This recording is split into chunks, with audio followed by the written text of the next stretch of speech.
এখন আরেকটা বিষয় নিয়ে বিতর্ক। ফতোয়াবাজের আর কোনো উড়কুর নেই। ফেসবুকে ফতোয়া দিচ্ছে, ফেসবুক মুফতিরা বলছে যেহেতু সূরা ফাতিহা পড়েনি তার জানাজা আদৌ হয়নি। নাউজুবিল্লাহ। এ মৌলবি জানেই না জানাজার ফরজ কটা, জানাজার রকন কটা। জানাজার রকন হলো দুইটা। কয়টা? জানাজার রকন দুইটা। কি কি? রকন মানে ফরজ। জানাজার ফরজ হলো দুইটা। কি কি? দাঁড়িয়ে জানাজা পড়া এবং তাকবীর গুলা ঠিকঠাক, চারটে তাকবীর পড়া। দাঁড়িয়ে নামাজ পড়া এবং চারটে তাকবীর পড়া। জানাজার ফরজ হচ্ছে এই দুটা।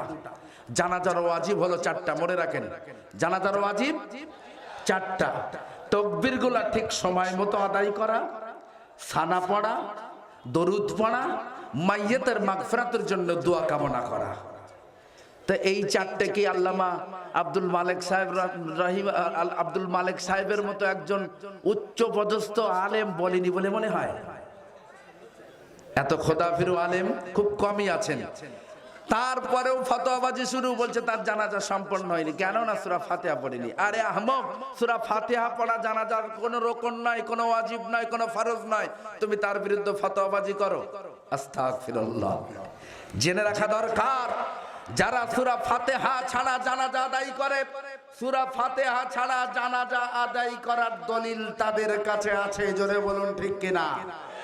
তাই আজ আমি আপনাদের কাছে অনুরোধ করব, হে বাংলার নওজোয়ান, এই বাংলার মানুষ অনেক নির্যাতনের শিকার ইতিপূর্বে হয়েছে। আগামীতে বাংলার মানুষ শান্তিতে বসবাস করতে পারুক, এটা আমরা চাই।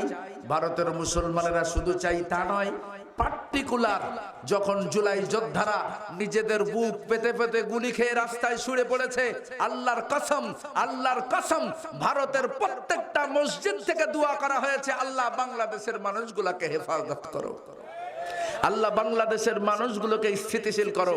এভাবে করে প্রত্যেকটা মসজিদে মসজিদে আপনাদের জন্য দোয়া করা হয়েছে। তাই আজ আমি আপনাদের কাছে বলে যাই, ভাই, আপনাদের প্রতি আমাদের যেমন ভালোবাসা আছে, আমরা আশাবাদী আমাদের প্রতিও আপনাদের তেমন ভালোবাসা। শুধু দরকার হচ্ছে আমাদের ইউনিটি, আমাদের ঐক্য। কিন্তু ইউনিটি ঐক্যটা আসবে কি করে? মৌলবি আমরা 10টা যদি মৌলবি হয়, 12টা আমাদের ফেরকা। মৌলবি 10টা আর ফেরকা 12টা। 10টা মৌলবীর 12টা দল কেমন হয়?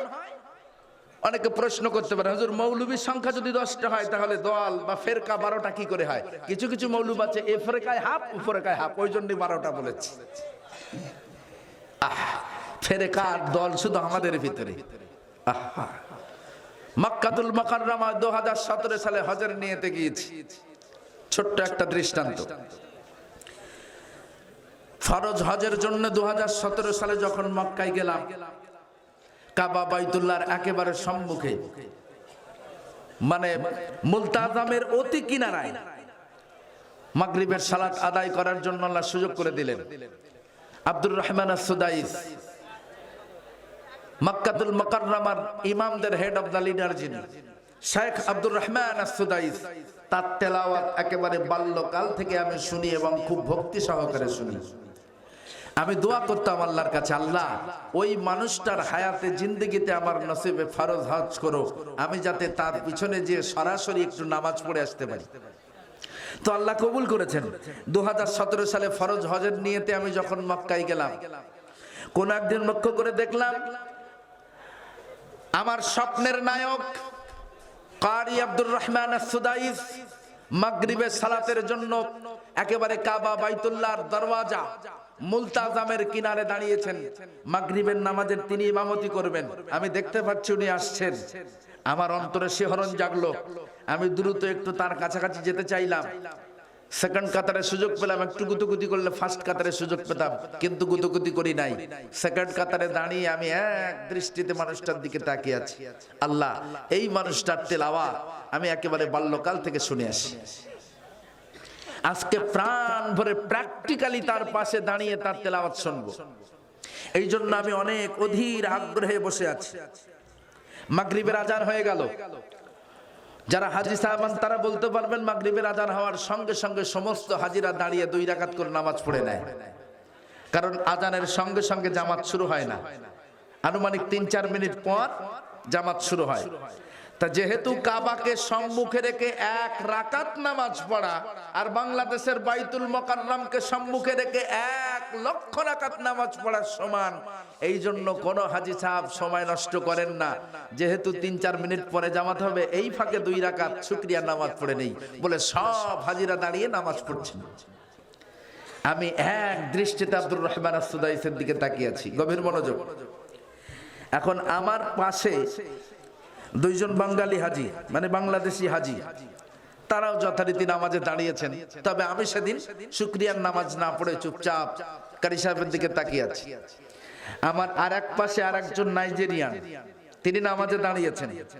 আরে আমরা দলাদলি করি, আমরা গুতগুতি কোলাকুলি আর ঘুষি করি, কেউ নাভিতে হাত বাঁধা, কেউ বুকে হাত বাঁধা নিয়ে, কেউ জোরে আমিন বলা, কেউ আস্তে আমিন বলা নিয়ে, কেউ হাত ঝাড়া মারা নিয়ে, কেউ হাত না ঝাড়া মারা নিয়ে আমরা দলাদলি করি, নাভিতে আর বুকে হাত বাঁধাবাঁধি নিয়ে। কিন্তু আমার পাশে নাইজেরিয়ান ব্যক্তিটা নামাজে দাঁড়ালো, হাইট এসে আনুমানিক আমার থেকে 1.5 ফুট বেশি। কত ফুট? আমার থেকে আনুমানিক 1.5 ফুট বেশি। আর সাইটে তার একটা এরকম, এটাকে কি বলেন আপনারা? রান। তার একটা রান সমতুল্য আমার গোটা বডি, একেবারে মিনি হাতি একটা, বুঝলেন না? ওই রকম লম্বা চওড়া। ওই ব্যক্তি নামাজের নিয়ত করলেন, নামাজে দাঁড়ালেন। আমরা তো নাভিতে আর বুকে বাঁধাবাঁধি নিয়ে বিতর্ক করি। আমি দেখলাম ওই নাইজেরিয়ান আল্লাহু আকবার নামাজের নিয়ত করলেন, তাহারিমা কোথাও বাঁধলেন না, না নাভিতে না বুকে। গভীর মনোযোগ। এখন পাশের যে 2 জন বাঙালি ছিল, তারা বলছে বেটা নামাজ পড়ে না, খেলা করে, নামাজ এটা অমুক তমুক। বাঙালির যা খাসলত, নিজেরটাই শ্রেষ্ঠ। আনা খায়রুম মিনহা, বলে আমি সব থেকে বড়। এটা তো শয়তানের কথা। কার কথা? শয়তানের কথা। আনা খায়রুম মিনহা, বলে আমার থেকে বড় কে আছে? তো বাঙালির খাসলত হলো বেটা তুই নামাজ পড়ছিস না খেলা করছিস, এটা নামাজ পড়া বলে, ইত্যাদি ইত্যাদি গালমন্দ তো তার করেই যাচ্ছে। যখনই আমি তার নোনানি চেহারা দেখলাম, আমার ভিতরে সাইক্লোন শুরু হয়ে গেল। মনে হলো যেন আমার পায়ের তলা থেকে মাটি সরে যাচ্ছে, আর আমি সুমামা যেন তার ভিতরে ঢুকে যাচ্ছি। সোনার নবীকে এক ঝলক দেখার পরে বাড়ি যাওয়ার কোনো চাহিদা আমার আর নাই। মদিনা ছেড়ে বেরিয়ে যাওয়ার কোন রকম মানসিকতা আমার ভিতরে আর নাই। আমি যেতে চাইবো না। ওমর ছাড়ে না। ওমর আমার হাত ধরে টানে আর বলে, সুমামা তুমি জানো না, এমন নবীর কিছু ভক্ত আছে, পাগল কিছু ভক্ত আছে, যেভাবে তুমি নবীকে অপমান অপদস্থ করেছো, এখনই তারা তোমার উপরে হামলা করবে। রাসূল আমাকে জিম্মেদারি দিয়েছেন, আমি যদি দ্রুত তোমাকে মদিনার বাইরে পার করে না দিয়ে আসি, কেউ যদি তোমার উপরে আক্রমণ করে, রাসূলের কাছে আমার কৈফিয়ত দেওয়া লাগবে। সুতরাং দ্রুত চলো, তাড়াতাড়ি চলো, মদিনার বাইরে চলো, কারণ রাসূলের দায়িত্ব আমাকে পালন করা লাগবে। সুমামা যেতে চায় না, ওমর ছাড়ে না, এমন করে গরু টানার মতো টেনে হিচড়ে হিচড়ে সুমামাকে নিয়ে যায়। 3 মাইলের মতো রাস্তা টেনে হিচড়ে সুমামাকে নিয়ে যায়। 3 মাইল যাওয়ার পর সুমামা ওমরকে লক্ষ্য করে বললেন, ওমর আর পথ চলতে পারি না, তৃষ্ণায় গলা পুড়ে গেল, আর পথ চলতে সক্ষম নাই রে ওমর, আমাকে একটু পানি পান করতে দে। হযরত ওমর মনে মনে ভাবলেন, তোর মতো কাফিরকে পানি খাইয়ে তো কোনো লাভ নাই। মনে মনে বলছেন, তোর মতো কাফেরকে কষ্ট করে পানি এনে দিয়ে তো কোনো ফায়দা নেই।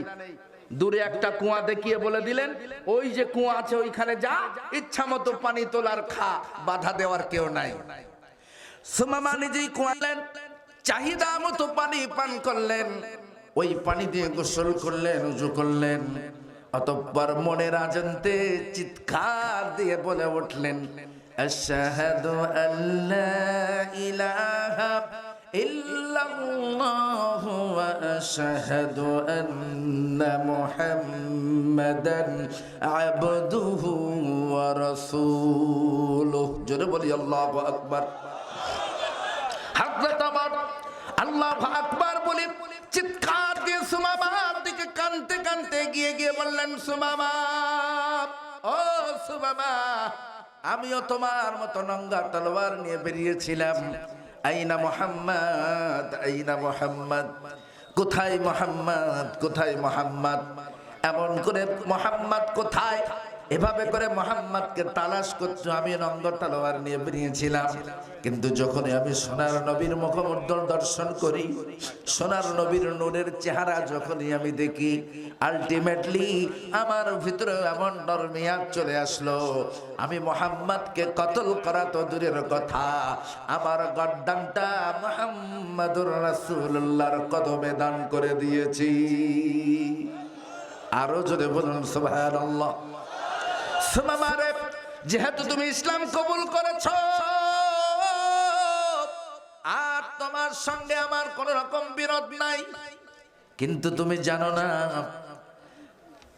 ইসলাম কবুল করবার পূর্ব মুহূর্ত পর্যন্ত তোমার বিরুদ্ধে আমার অনেক ক্ষোভ ছিল।